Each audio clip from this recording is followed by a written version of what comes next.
Hey everybody, we're here with a new look at The Last of Us Part 2. We've got Anthony and Kurt from Naughty Dog here. We're going to be running through that new trailer, and we are going to be seeing what we can learn about all the new gameplay and mechanics that are teased that we saw there from a significantly older Ellie. So let's get to that trailer because I want to start digging through it with you guys. But first of all, I want to say congratulations. Thank you. There's been a huge reception for this game here at E3. The gamers have embraced it. It's racked up millions and millions of views on YouTube. So we're going to take a closer look now. But what's the first thing that goes through your mind when you see this trailer now? I mean, you've been working on this game for a long time. It's now out there in the public. And to just see sort of the reception behind it, what does that mean to you?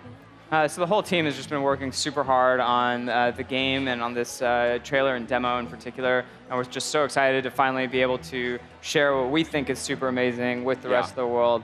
And we're really hoping with this trailer that people can kind of get what is happening with Ellie. Like has the opportunity to be like a normal teenager. We're seeing like kind of this sweet teen romance that she's able to have. And also kind of just get a glimpse, just like a small glimpse of the vast number of new mechanics and new player abilities that we're going to have in The Last of Us Part 2. I liked the being in the room, the physical church that was built for the press conference. Right.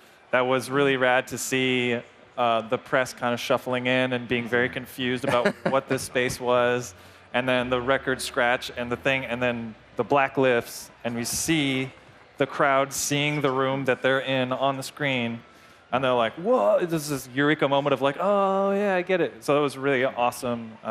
Something that we didn't get to experience when we're looking at this thing a million times. To see it there with 1,000 people in the crowd was pretty rad. The response in the room was just electric. Like, I was just over the moon with the response in the room. The people were cheering, people were kind of gasping, and with all the intensity and stuff. So it was really great to be able to be a part of that. And what was it like to revisit Ellie's character for Last of Us Part 2? Because it's rare we see a character grow, both physically and emotionally, across a series. So, how did you approach the design of Ellie differently for Part 2? So for Part 2, I mean, it's 5 years after the first game, and Ellie has been forced to survive in this world for 5 years. She's picked up a lot of lessons from Joel, but she's had to learn a lot of stuff on her own. Yeah. So she doesn't have the same kind of impressive physicality like the raw bulk that Joel has. So she's had to be a lot more kind of creative and strategic in using her agility and using every resource at her disposal to kind of overcome these overwhelming odds. So that's why she's able to dodge enemies in order to handle multiple enemies at once. We're seeing that very kind of kinetic melee system that we have. It's a lot deeper than the original. That's why we've added a jump button to kind of add verticality and a little bit more of a platforming element to her escapes. So just in general, her moveset is a lot more creative, a lot more agility focused, but still extremely deadly. I personally like that we age our characters kind of over in real time. Like we did similar thing with Uncharted 4 with like an older Drake, and kind of similarly here we get to see as we've aged as developers, and the character gets to grow up with us. So I don't know, I'm excited that we get to see Ellie as in her late teens. And I got to point out just the technical mastery here on that kiss. That is extremely difficult to make a kiss between two non-human characters, essentially look that realistic. So incredible job there. And we're going to dive into a little bit of the gameplay that we got to look at here. Tell me what the overall design goal was for this game. Where was your head at? So overall, we're really inspired by sequels that take risks. We like it when sequels don't just make incremental improvements over the prior success. With this game, we really wanted to take a hard look at every subsystem in the game, question all our assumptions, and ask ourselves, like, how can we take this to the next level? How can we make a quantum leap with this system? So it's just like one small example, the stealth system. We've introduced analog stealth. So it used to be kind of binary, whether an enemy could see you or not.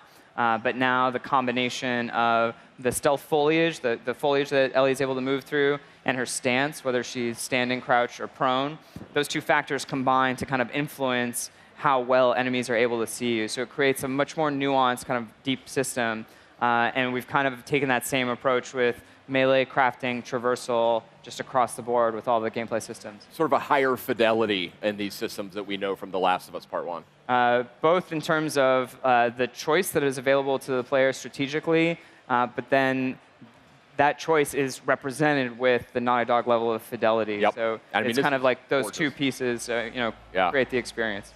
Excellent. Yeah, just something like going prone sounds simple, but the vegetation it allows us to do and the different combat spaces it allows us to create, now we have to think about, the enemy AI now has to check under things, and there's all these new interesting areas that we can let the player go, and how to use prone in a variety of situations, going inside vegetation, going under cars, being on top of something and being prone to hide from an enemy below.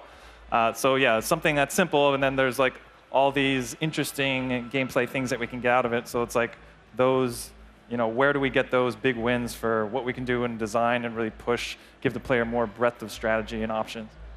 Ellie is obviously a very accomplished survivor now. So how do you strike that balance between making the player feel empowered when they're controlling Ellie, but also making the world feel like an incredibly dangerous place to be?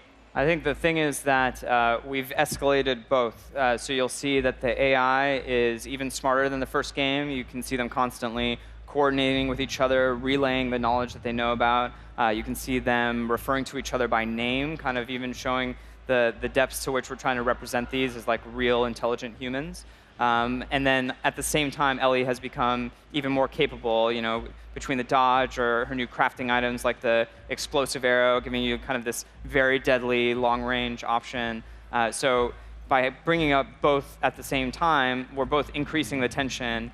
But every way that the player is able to deal with these challenges has to be strategic. You have to kind of be creative and use every resource at your disposal in order to overcome these very intelligent enemies. One of the things I want to point out here is this melee combat is Ellie has this ability to sort of dodge very quickly. She's much more nimble than Joel was in the first game. So tell me a little bit about how that melee system kind of comes together in The Last of Us Part 2.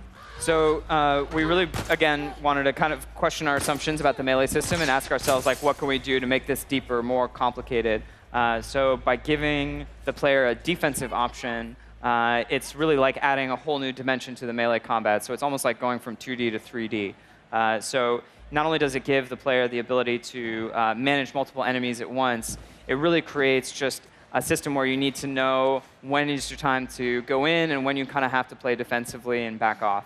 And one thing I think is really cool is that we're able to bring the depth kind of other, like a more traditional melee-focused game, but kind of pair it with the fidelity of a Naughty Dog game. So whenever she does a dodge, there's this whole pretty intricate system where it examines the direction of the incoming melee strike, and she does something contextual that is always kind of, that honors where that move is coming That's from. a great detail. That is some high-end stuff there. It also allows us to have different weapon types that the enemies use. We see the bigger guy at the end there with his big pickaxe. Yep. And he's got a kind of a different set of things. He's blocking attacks. So blocking and parrying is a feature of this new system. We have dodging and different types of weapons. We have smaller handheld weapons and then bigger two-handed weapons and these really big weapons. So there's all this different complexity of how the weapons interact with each other and how the bigger enemies can swing and interact with the environment, hit things and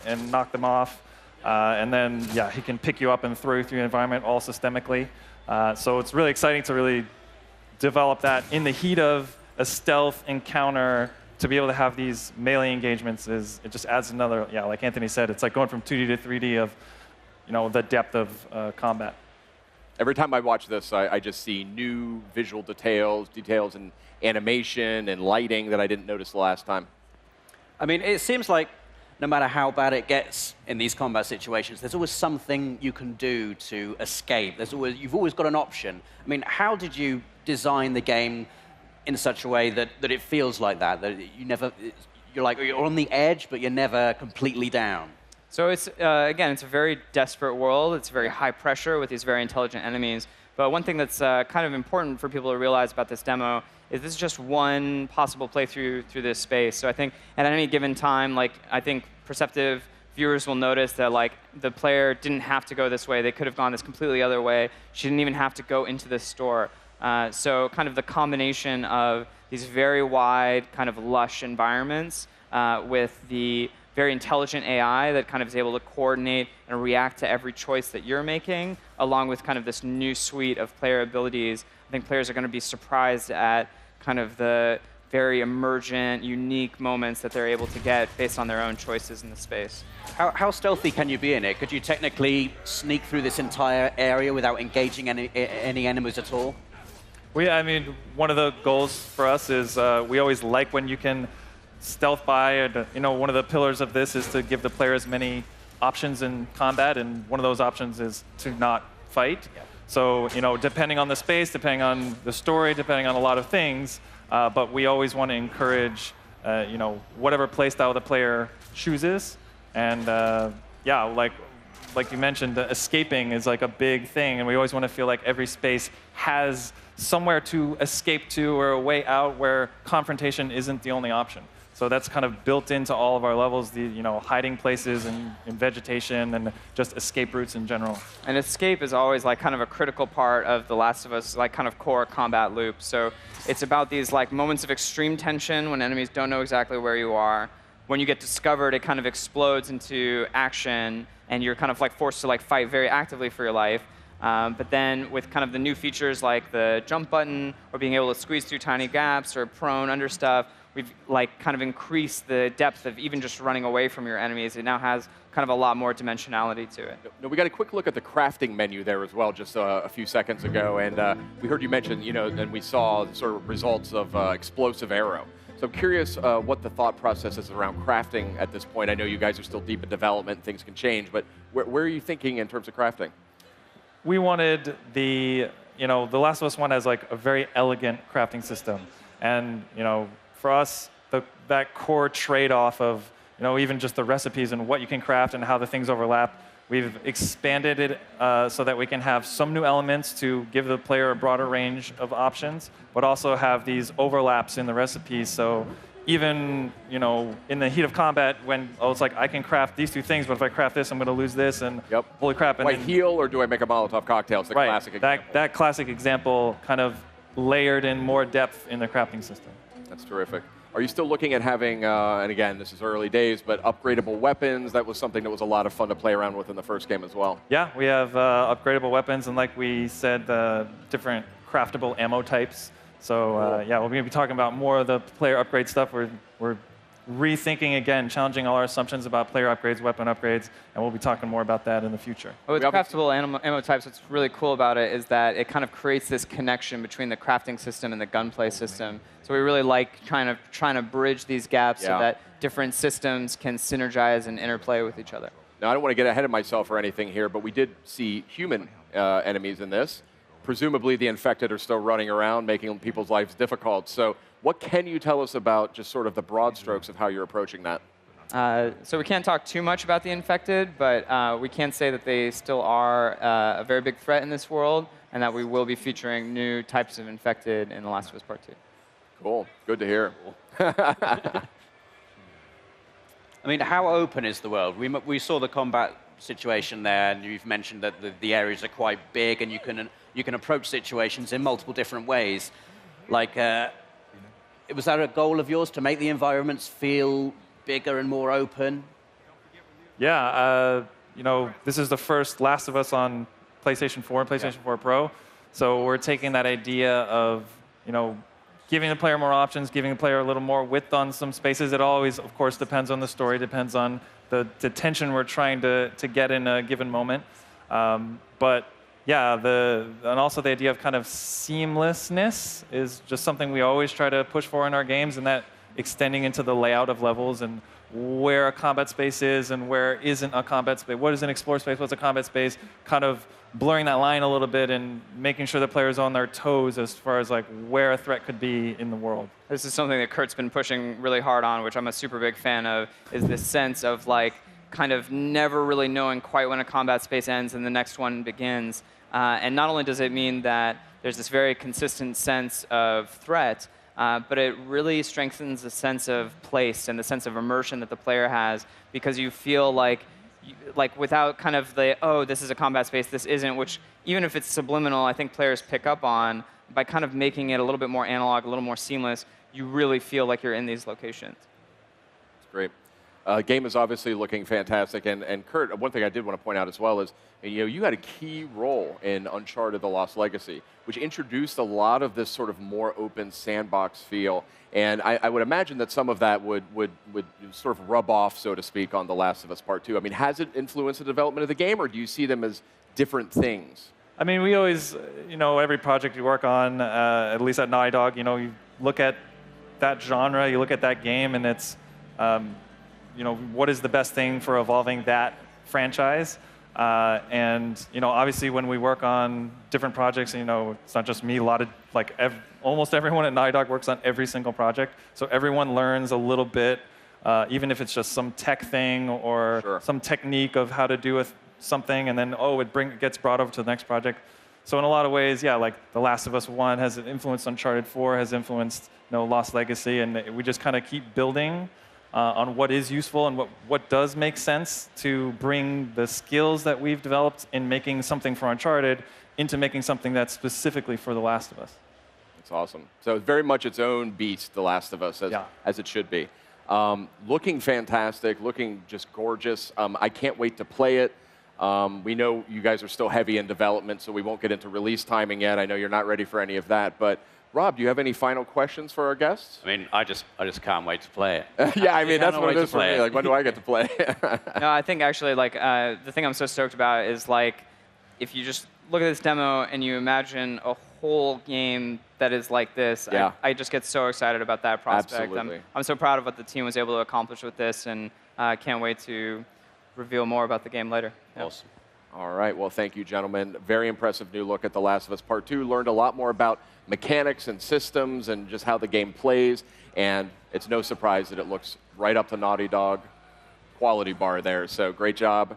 Can't wait to see more. Awesome. Thanks a lot. Thanks, fellas. Yeah, thank you.